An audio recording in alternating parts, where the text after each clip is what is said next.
Hi, I'm Justin Wink, Ph.D., and you're listening to the Engineering Emotions and Energy Podcast. Are you ready to bust burnout, pursue your passion, have more time, money, energy, and relationships you actually love, including the relationship with yourself? If so, then this podcast is for you. I'm a best-selling author, coach, consultant, speaker, and a leader in transforming people's lives from living in fear, obligation, and guilt to living a life of joy, ease, and love. What's most important is that I can teach you all this in a way that's enjoyable, easy, fast, and can actually last. Let's begin. Welcome to the show.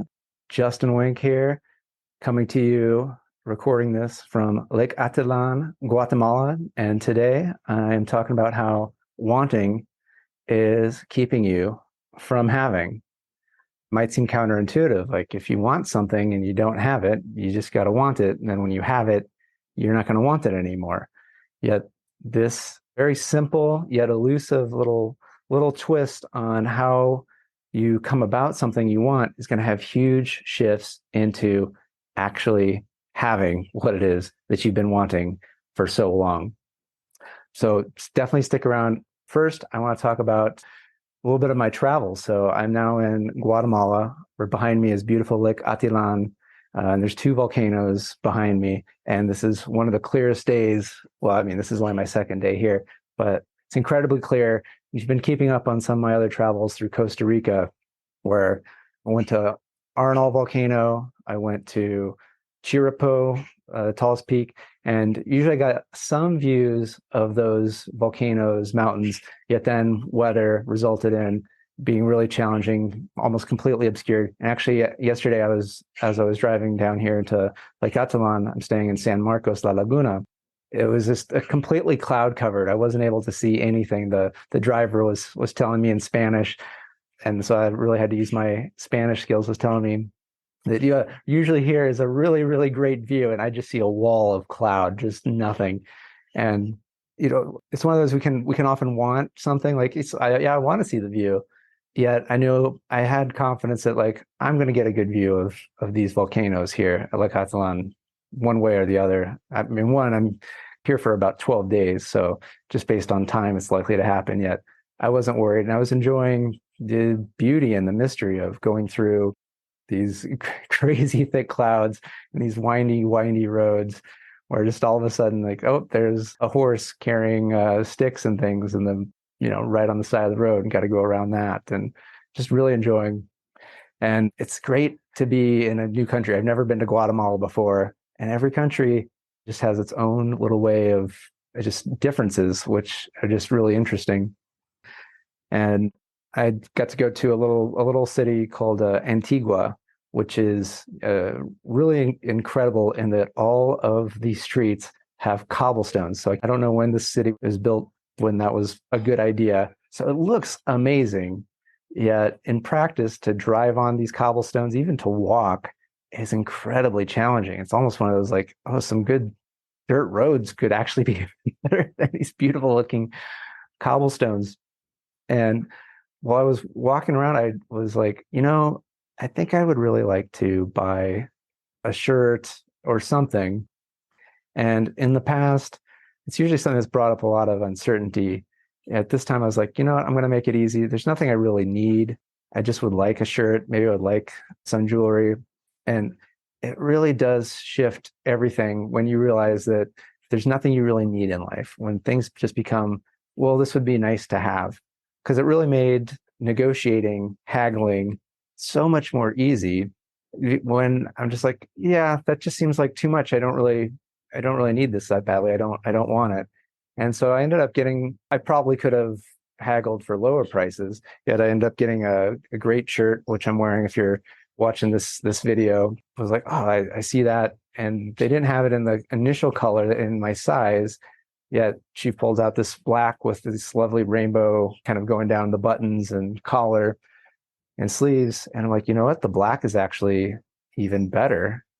And then I was walking, and another woman came up, and I was like, hey, do you want to buy this throw that would go on your bed? It was funny. She's like, do you want it? It's going to be great for your wife or for your mom. And I'm just chuckling because I'm like, my mom's dead and I'm divorced, and she doesn't know that, but I just find that kind of amusing. And I eventually ended up, buying that because I feel like I got a really good price. It's beautiful, and I know it's going to bring so much delight to me. Yet I wasn't attached to having this item, and so I think we came at a fair price. It's one of these. I know people here are working hard, and so I don't want to take too much advantage, but also I don't want to get taken advantage of either. And so it's just kind of really fun to go into situations that in the past would have really brought me a lot of stress, and to find ways to kind of enjoy, have fun, and practice some of the skills that I've gained over the many, many years of doing what I do. And I know if you're listening to this, you're likely going to be able to incorporate this into your own life and find new ways to do old things, because a lot of life is not new. It's can we do old things in new ways?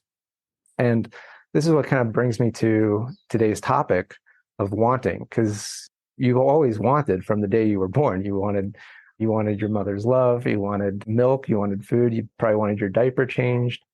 How can we want in a new way that actually makes it more enjoyable, and that we can actually enjoy some of the having, like having a beautiful trip, a beautiful vacation, which is something that I had been wanting. Now I am having that beautiful vacation because I got to spend, 4 days with some friends in the Chirripó Mountains of Costa Rica, where they're in a river and they have some farm property. So I got to experience natural springs and bathing in the river, which is just fantastic, just gorgeous. And then, fruits that are grown locally.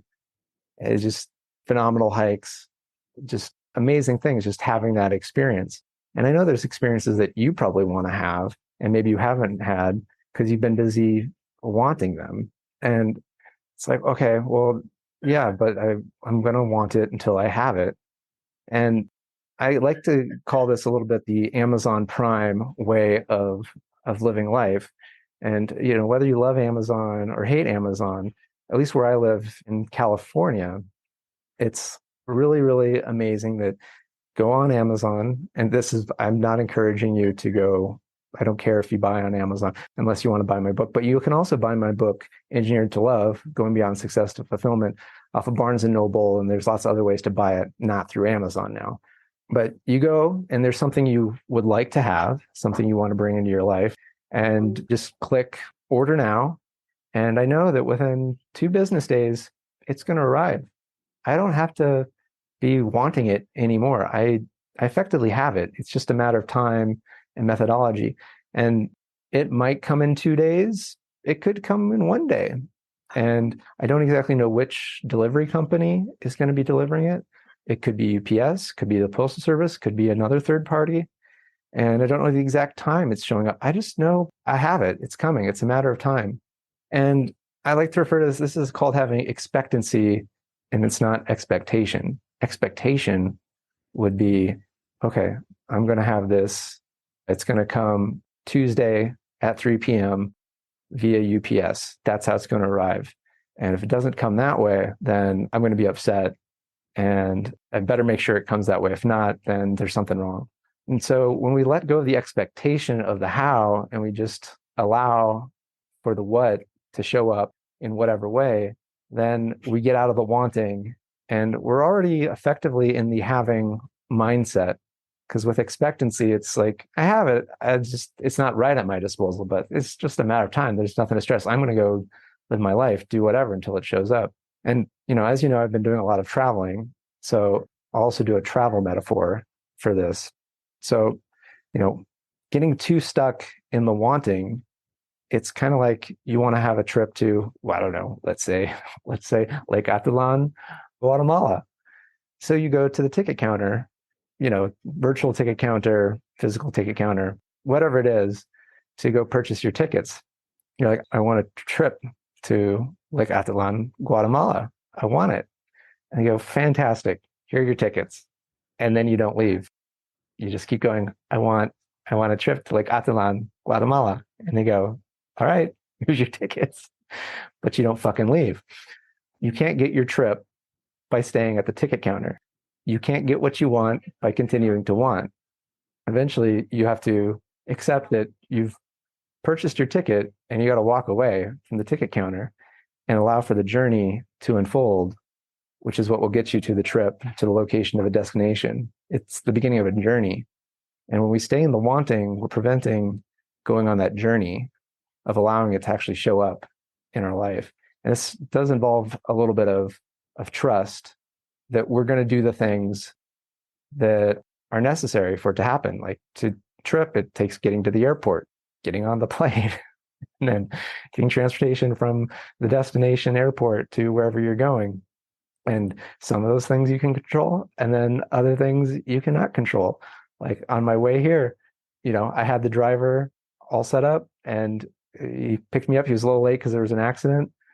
And then after our brief stop in Antigua, me and the driver, we had a beautiful, beautiful meal at a beautiful restaurant that he recommended. I was like, I'm going to take you to lunch. And he's like, oh, that sounds great. And I knew that if I'm taking him to lunch, he's going to pick a really good place because he'd want to enjoy a good place. So, good for me, good for him. That's a win-win.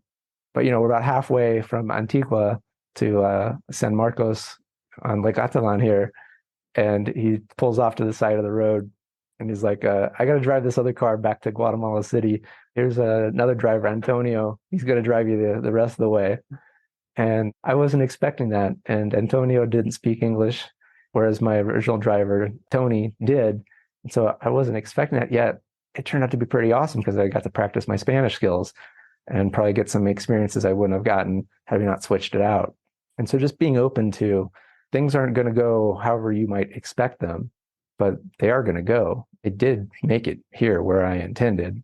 And if I was still at the ticket counter, if I was still on Expedia.com or Kayak or whatever it is, whatever travel website, and just continuing to plan the trip, I wouldn't be on the trip.